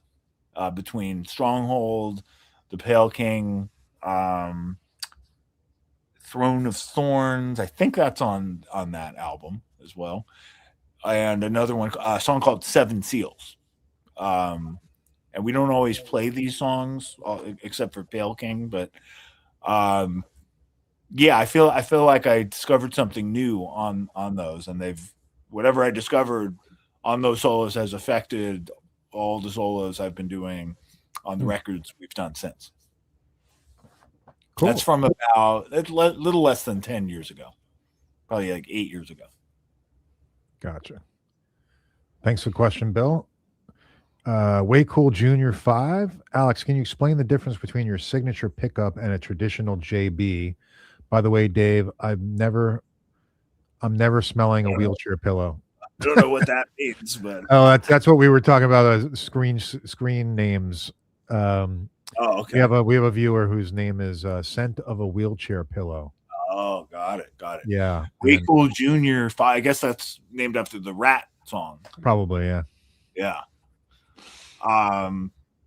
Yeah, cool. So difference between signature pickup and a traditional JB. I love the traditional JB pickups and 59 pickups as well.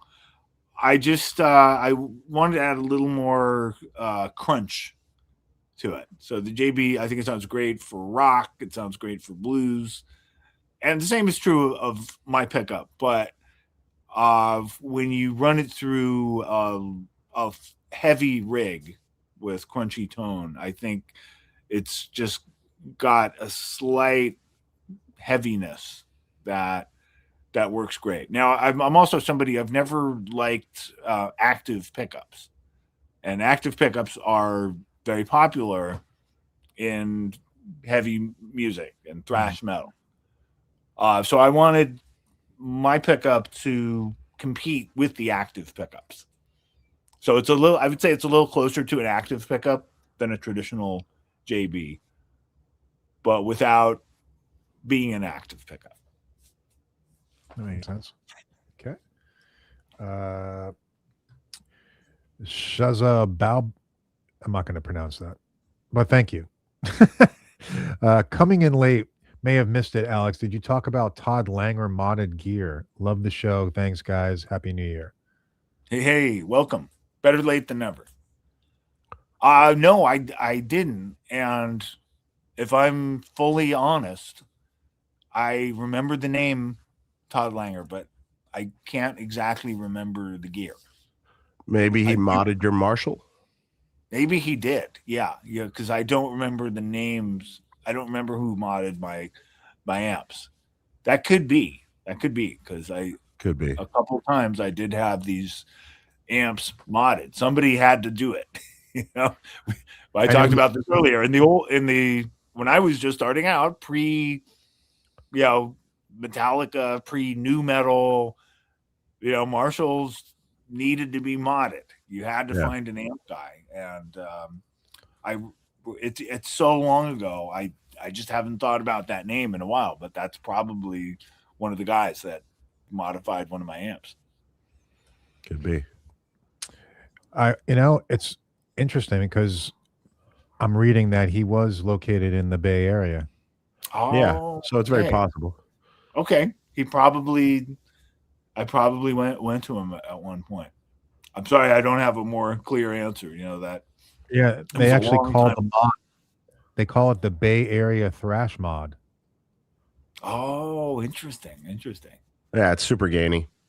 He was probably the guy, guy that a bunch of us went to.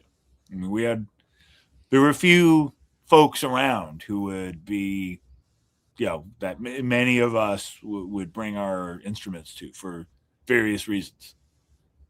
There was a guy, Steve White, who was the repair guy that everybody went to for guitars. Steve White? There was, Steve White. Ralph Novak was another great guy. He ended up designing the fan fret and Novak's guitars, which Charlie Hunter started playing and sort of made famous. In fact, I think John Mayer early on played one of those guitars, inspired by Charlie Hunter. And then, we had a lot of these musical characters.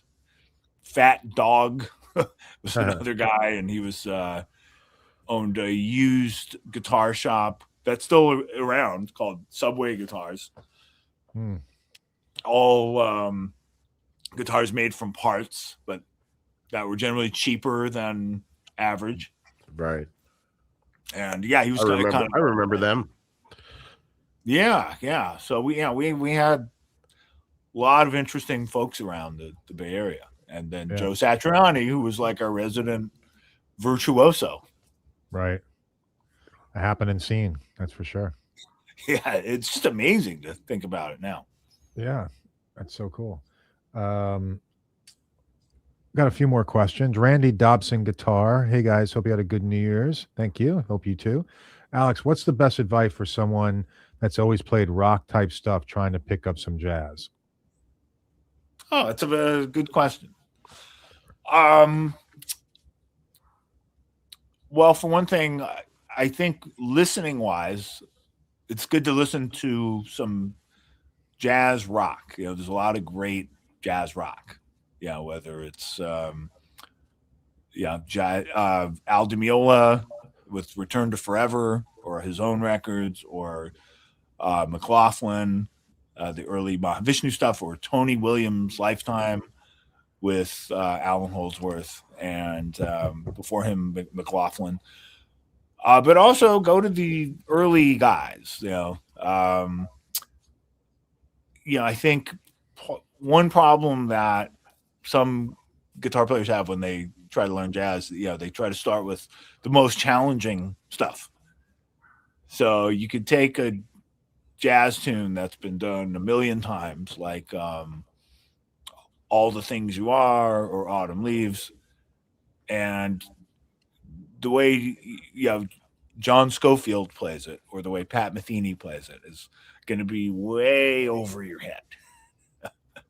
But go back, listen to the early guys, listen to Grant Green. And it's really cool sounding music too. Especially, early 60s, late 50s stuff. Grant Green, even before that, Charlie Christian, who is considered, one of the pioneers of jazz guitar. Listen to his stuff. And his stuff is, I think he was a big influence on Chuck Berry. In fact, I can hear direct connection. And he didn't record a lot, but he had a huge impact. He was a big influence on Wes Montgomery. Wes Montgomery's great too. His stuff's pretty advanced. He is difficult to learn from, but some of the earlier guys, I think, especially like Charlie Christian, you'll find licks that you can pick up on. So that's some advice. And also you have to go slow. You have to learn just a little bit at a time, and be very, very patient with yourself, because it takes a long time to get it together, but it's worth it if you stick with it. Good advice. Yeah, for sure. Mario Prue 9918. Thank you for the super chat. Hey Alex, what do you think about Nuno? Oh man, I think he's one of the leading lights of guitar. I mean, I never tried to learn his stuff. I never studied him because he's one of these guys that, like Steve Vai, at one point everybody's listening to. And you don't want to sound too much like the guy that everyone's listening to. But I always recognized how great he was. I'm glad he's having a moment now between Back to the Beginning, where he was killing it, and the new Extreme stuff, and his new guitar line. I think it was kind of unfortunate that just as things were taking off with him the first time around, all the changes happened in popular music, and especially rock. Suddenly long hair, bad. Guitar solos, bad. Eddie, guitar influenced by Van Halen, bad. But now, it's great. He's sort of having a second appearance. And I think I brought him up earlier because he's somebody that, hears music as a whole. He plays multiple instruments. He can get behind the drums. I think he can play piano too. I mean, just brilliant. And I remember way back in the day, there was one guitar magazine where he was on the cover without a guitar. And they were talking about it. He showed up, he didn't bring a guitar, and he was making a point. And I just thought, what is this guy doing? And now all these years later, I get it. I see the point he was making.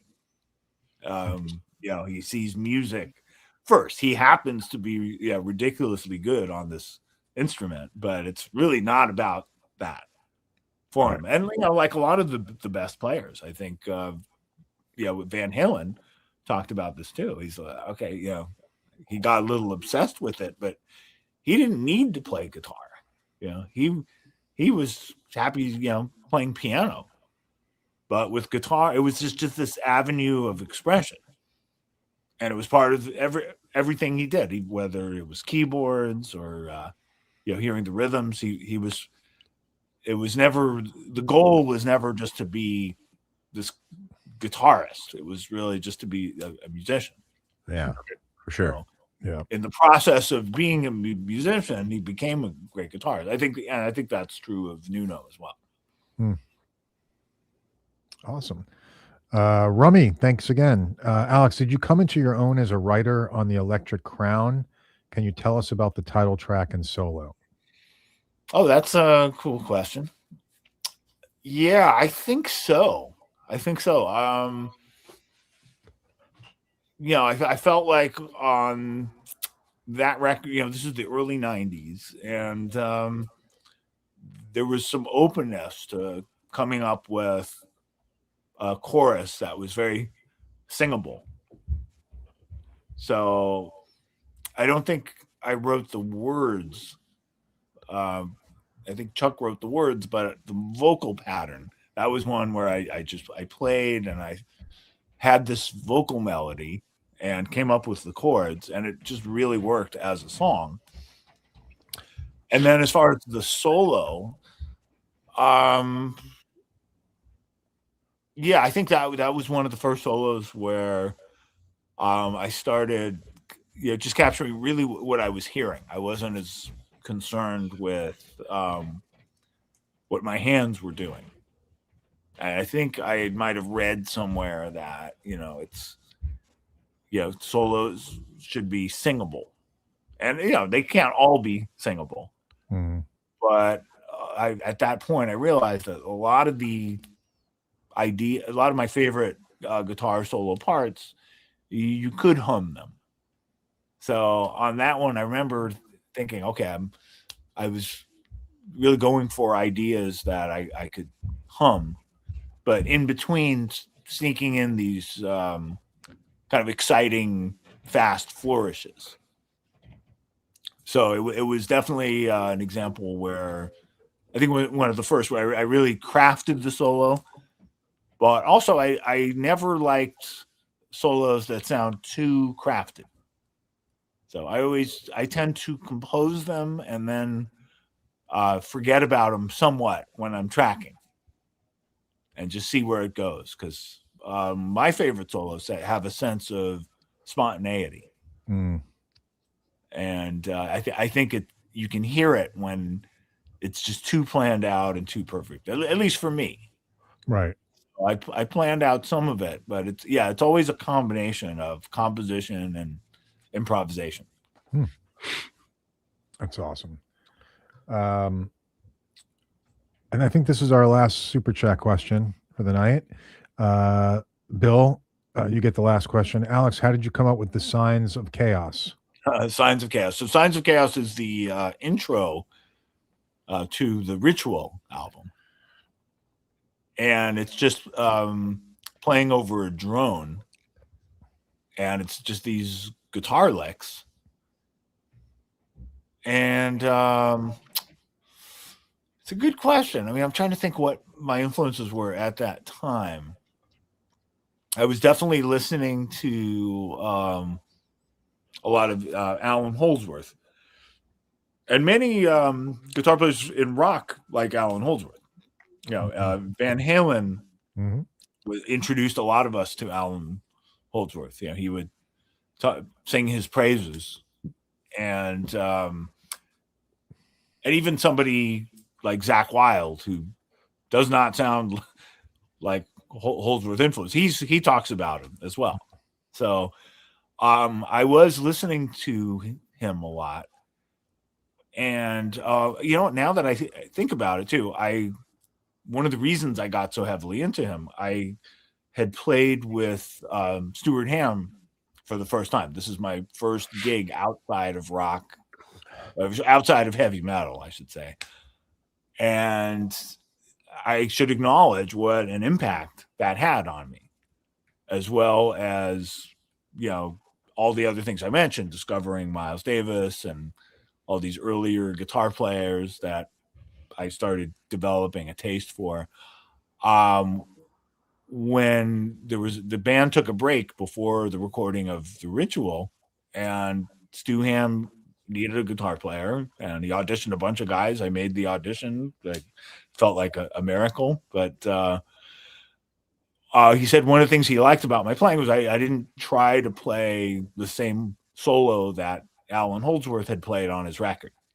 Alan had guested on a track. Eric Johnson had guested on a track. I knew I'm not going to play like those guys, but I sort of pushed myself and developed my style in a way that fit, the song that those guys had guested on. So I had captured a little bit of the flavor, and it certainly forced me to it forced me to work a lot harder and unlock some new levels of my playing. And I did study some Alan Holdsworth just because of that. He had guested on this tune. So, okay, I want to at least understand some of what he's doing and try to apply it to what I was doing. So when a few months later, when we were coming up with the music for the ritual and we had that intro, I wanted to capture a little bit of the Holdsworth flavor but put it into this sort of screaming rock lick, starting out with something that was a little more like Jeff Beck or even Michael Schenker, who is another hero of mine, who I think was influenced by Jeff Beck quite a bit. He's talked about that. But and making it sound dark too. So instead of Jeff Beck on Wired or Blow by Blow, it's bluesy, it's funky, it's all these things.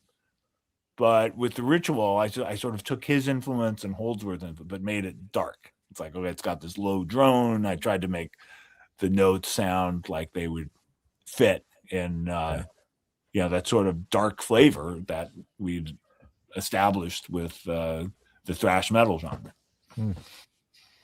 Great. Awesome. Great answer.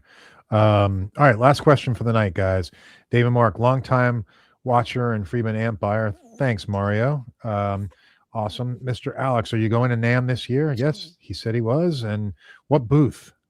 Do you know which booth you're going to be at? Ibanez? No, ESP is my car company. Yeah. ESP mostly does informal drop-ins. So you drop in, you film, you do a promo. We don't have a set time, but IK Multimedia invited me to do a performance, and cool. That's going to be at 3 p.m. on Saturday.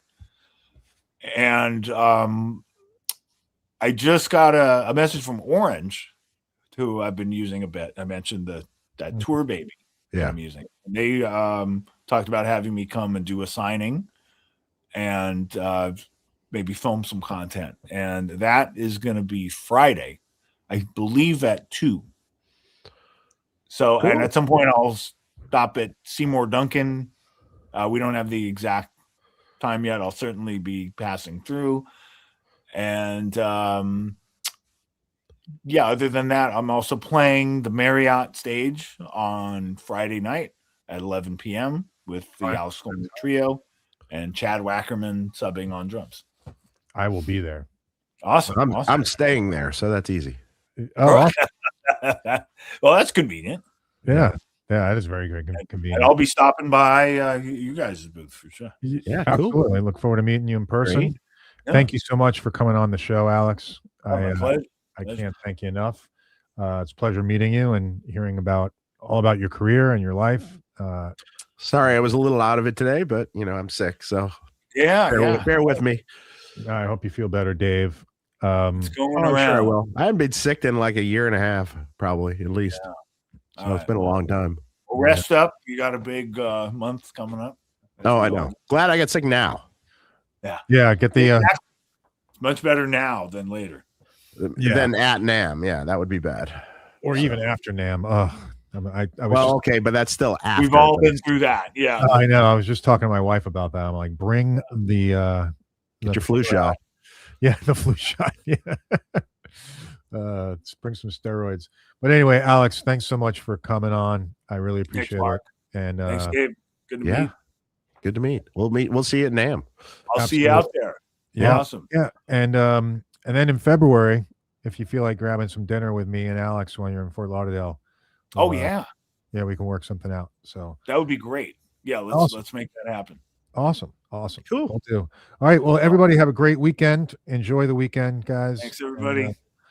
And check out all of Alex's stuff, by the way. Check out Testament, the Alex Skolnick Trio, and the guitars, the pickups. Exactly. Make sure you check out all of Alex's stuff. All right, please do. Pick it up. Thanks. All right. Hang on, Alex, while we say goodbye. Okay. Just gonna go offline. Take care, everybody. Bye-bye. See you, everybody.